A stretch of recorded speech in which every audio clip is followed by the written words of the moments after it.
What's up, everybody? It's your boy Big Homie Doe, and this is a very special Rip the Mic interview with my homegirl right here, Miss DiamondXhayye. What's going on, love? What's up? How you doing? Feeling good. Yeah, Definitely excited, ready for this interview. yeah. I haven't been able to have a platform to have a voice on, so because I lost a page recently and I had to start a new one. Okay. So this is for me to have a voice for things that was public and things that are about me, for y'all to get to know me. For sure, for sure. Well, first, let's get you introduced to our audience about like where you from, how you got started, and what all the things that you do. Okay. What all? Let's start with your titles. What titles do you hold right now? So I'm a serial entrepreneur. I'm in so many different lanes. So many people know me from so many different things. I can go down the list. I do A&R work. I do talent manager work. I have been on TV. I have modeled. I also PA and partner with a celebrity casting agency called the Elite Models. And I've also done a lot of 20v1s. So I've done a lot of, you know, acting. I've done some reality TV. For sure. My biggest thing that I've done as far as TV was my Jerry Springer, and I was young, so a lot of people be shocked when I tell them that. So, but I play a bunch of different hats, a bunch of different profiles. I do a bunch of different things. I hold venues. I help clients with venues. Like I do a lot of things. I could do graphic design. I could do makeup. I can do hair. I cook. I wear a lot of different Like hats. you a jack of all the trades. All the trades, like Okay. one stop shop. I've been doing this for a while, man. For sure, for I've been doing sure. it. Let's start at the beginning.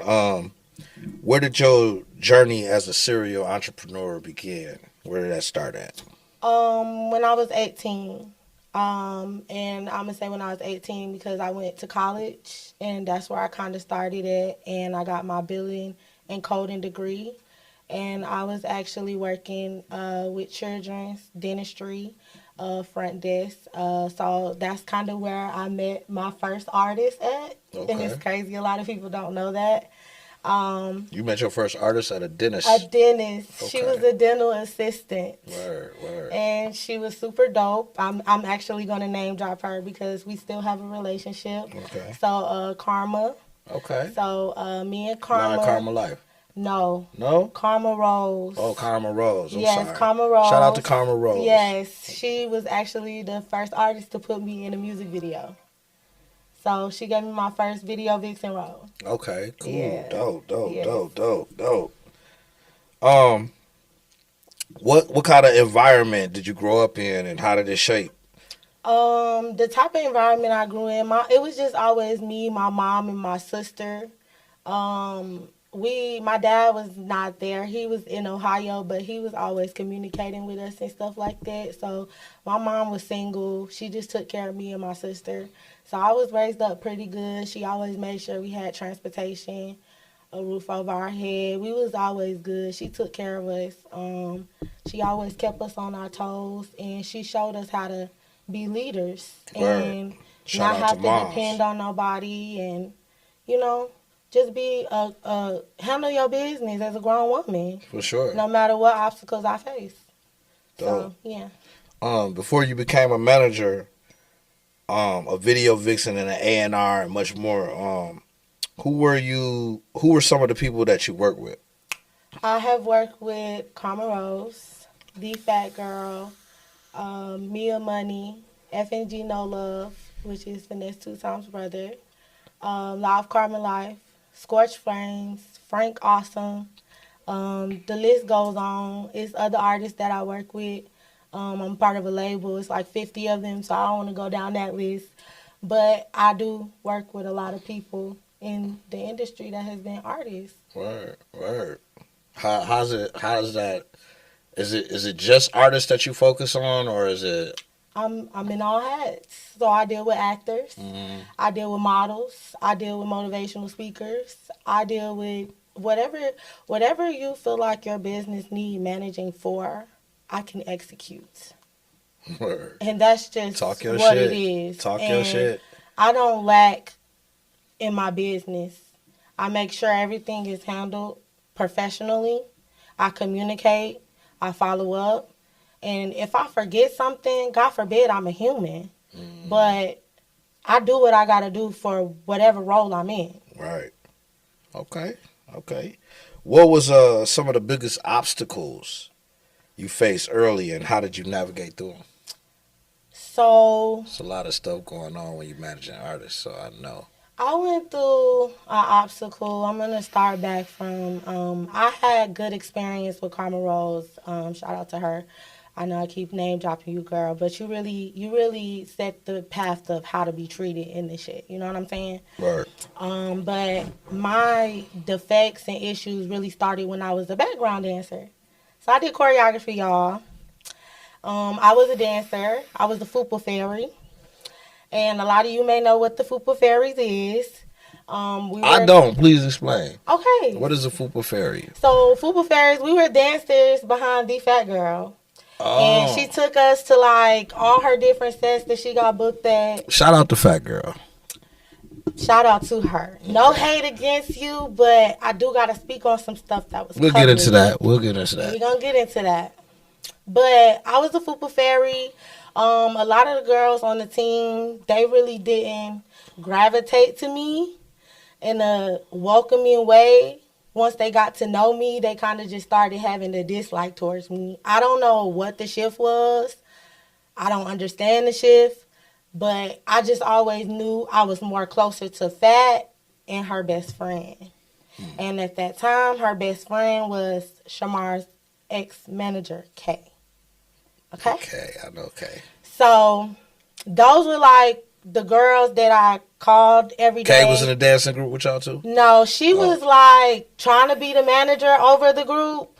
But Fat was like, I don't want to cross those boundaries with her because that's my friend. Right. But then it was like they was trying to do like a work relationship too.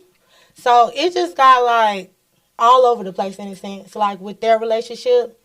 But I was just on the outside looking in because, again, like I said, I was just a dancer. And I didn't know these girls. I had met Fat at La Cora. I know y'all know about famous La Cora.